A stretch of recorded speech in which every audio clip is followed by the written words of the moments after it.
ഇസ്ലാമിൽ ശിർക്കായതിന് ഒരു ജിന്നിനെ ഒരാൾ വിളിച്ച് പ്രാർത്ഥിച്ചത് ശിർക്ക് തന്നെയാണ്. ജിന്നെ കാക്കണേ എന്ന് ഇവിടുന്ന് ഒരാൾ വിളിച്ച് പ്രാർത്ഥിച്ചത് ശിർക്കാൻ യാതൊരു സംശയമില്ല. ഒരു ജിന്നിനെ ഒരാൾ വിളിച്ച് പ്രാർത്ഥിച്ചത് ശിർക്ക് തന്നെയാണ്. ജിന്നെ കാക്കണേ എന്ന് ഇവിടുന്ന് ഒരാൾ വിളിച്ച് പ്രാർത്ഥിച്ചത് ശിർക്കാൻ യാതൊരു സംശയമില്ല. അപ്പൊ വെറുതെ പറഞ്ഞുണ്ടാക്കാൻ ജിന്നെ രക്ഷിക്കണേ എന്ന് പറഞ്ഞതാ. അങ്ങനെ ഞാൻ പറഞ്ഞിട്ടില്ല, അങ്ങനെ പറഞ്ഞ ശിർക്കാണ്.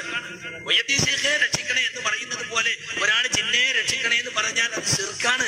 അത് പുഴയിൽ വീഴുമ്പോഴായാലും കുളത്തിൽ വീഴുമ്പോഴായാലും മരത്തുമെന്ന് വീഴുമ്പോഴായാലും എവിടുന്ന് വീഴുമ്പോഴായാലും ഏത് ഘട്ടത്തിലായാലും ജിന്നെ രക്ഷിക്കണേ എന്ന് പറഞ്ഞാൽ അത് ശിർക്കാണ്. ശിർക്കാണ്.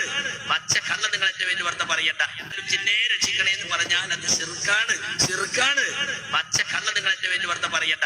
ജിന്നാകട്ടെ, മലക്കാകട്ടെ, മനുഷ്യനാകട്ടെ, കല്ലാകട്ടെ, മരമാകട്ടെ, എല്ലാറ്റിനെയും അതിനോട് ചോദിക്കുന്നതും പ്രാർത്ഥിക്കുന്നതും അള്ളാഹുവോട് ചോദിക്കേണ്ടതും അള്ളാഹുവോട് പ്രാർത്ഥിക്കേണ്ടതും അവനിൽ നിന്ന് ആഗ്രഹിക്കേണ്ടതും ചോദിക്കേണ്ടതും പ്രാർത്ഥിക്കേണ്ടതും പ്രതീക്ഷിക്കുന്നതും ആഗ്രഹിക്കുന്നതും എല്ലാം തെറ്റാണ്.